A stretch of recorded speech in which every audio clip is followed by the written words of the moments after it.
unless you believe in God. Even those come from man's interpretation of what God thinks we should do. But the point is, in a world in which we are all in search of being, an ethic of respect arises where I respect your right to exist. Now here's the paradox, and we call it the sadomasochist paradox. If I'm a masochist, I like to be beaten. I get pleasure. I'm sorry. If I'm a sadist, I like pleasure off beating. Now I want to ask: is that morally right to beat someone to the point where you're punishing them? Well, if I agree to it, and I find someone else who is willing to beat me, who am I to say that is wrong or right?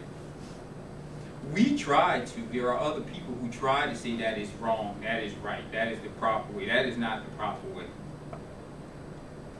It's my own being. We, as, believe it or not, although we in the West want to say we are rationalists, we are not. We are still governed by traditionalism, the traditionalism of Western Christendom. And once we take that leap of faith to establish a society based on pure reason, whatever that is, assuming we don't destroy each other by then, which I doubt we probably will, it is a form of existence that says, you know, I have to respect everyone else's rights to exist and to be and to do what they want. Period. Especially most philosophy starts from a state of nature. Rene Descartes opens up the discourse on the origins of any polis by saying, man is born free, but everywhere he is in chains, right? Because in my freedom, if there is such a thing called a state of nature, if I ever existed, if human beings ever existed in the state of nature, who determines what happens in the state of nature? Your own ability and your own existence, essentially. In fact, society puts more chain on us than a state of nature would ever do. And this is the cunning of reason that Hegel refers to. Reason brings us to a state of nature that says you are responsible for your own individual essence and individual existence. Not the state, not government, not Dr. Mocombe, but in a world ruled by values of Protestantism and a authoritarian God, you know, we must obey Dr. Mocombe, we must obey such and such, we must obey at the expense of my own existence.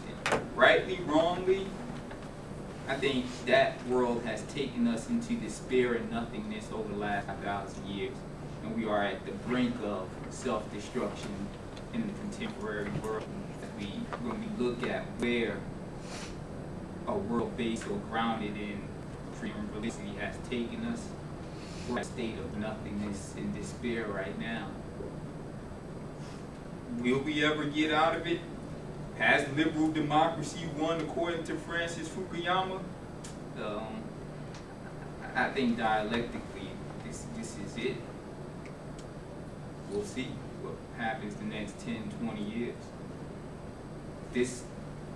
Our civilization has brought us more despair and nothingness than any other civilization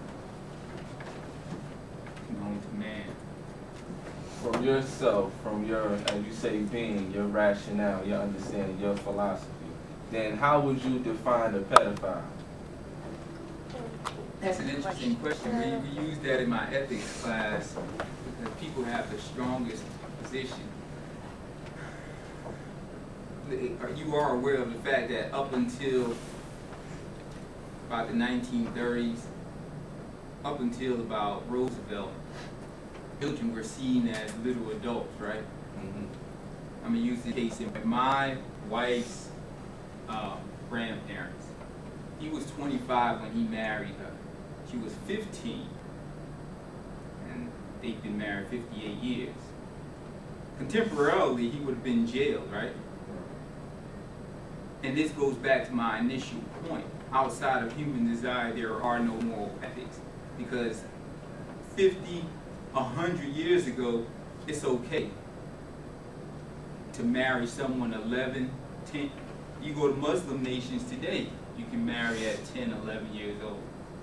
So how one defined what is pedophilia, what is molestation, seems to be a desire of those who are in power, doesn't it? Well, Muslim I mean, men. like 5-year-olds, like 4-year-olds, and you know, Well, that's then pretty crazy. we need. I mean, because what you're ultimately saying is, because these rules have been set in place. They're social construction. Yeah. Right, okay, you say that, but what you're ultimately saying is that the pedophile can be who he is if he says this is his. So he say I can look for a 2-year-old, get it in with a 2-year-old. Why can't we set up a society in which, well, we did set up a society in which that was okay. We celebrate Alexander the Great, who was molested by Aristotle when he was 5 years old. And nonetheless, he loved Aristotle and grew up to be a great man. Pedophilia has been a part of the American, quote unquote, as we define pedophilia today, has been part of the American social fabric since 1930s, accepted at one point and denounced at another point. In fact, if you ever take queer theory with me, that is one of the discussions we have in queer theory, is whether or not the pedophilia is right, that their essence, their being, there's nothing wrong with it. From an ethical egoist perspective, if a pedophilia went to someone, and you have to take ethics, please don't get grossed out. If a pederast went to someone and said, well, you know what, I like your child and I want your child. Them being honest and frank, you either have the option of saying no or yes, right? In a world of pure reason. What's wrong with a pedophile having those feelings?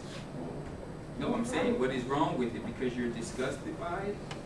That's like, for a long time, blacks couldn't marry whites, right?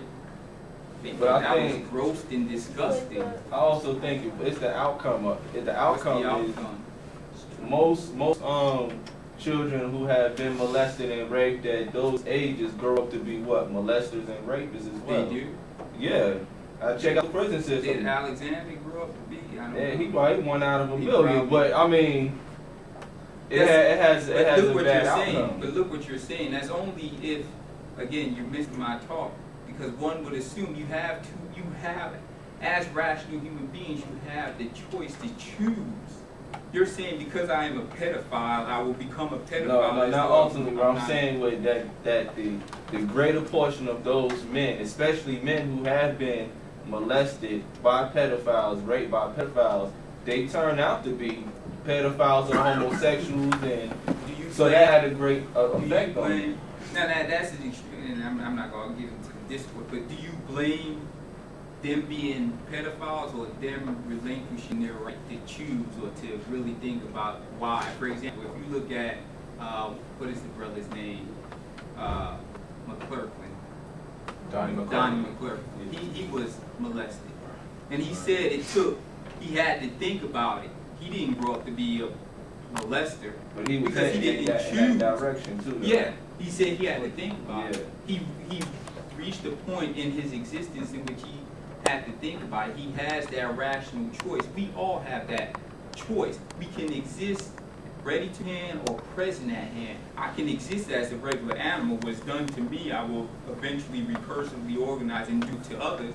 Step back and look outside of our own existence. Did I like it? Do I want to perpetuate this? We do have the choice. Many of us relinquish that choice, and this is the distinction we have to make. Those who relinquish the choice and those who say, no, I choose not. Right or wrong, I do not say the pedophile is wrong, but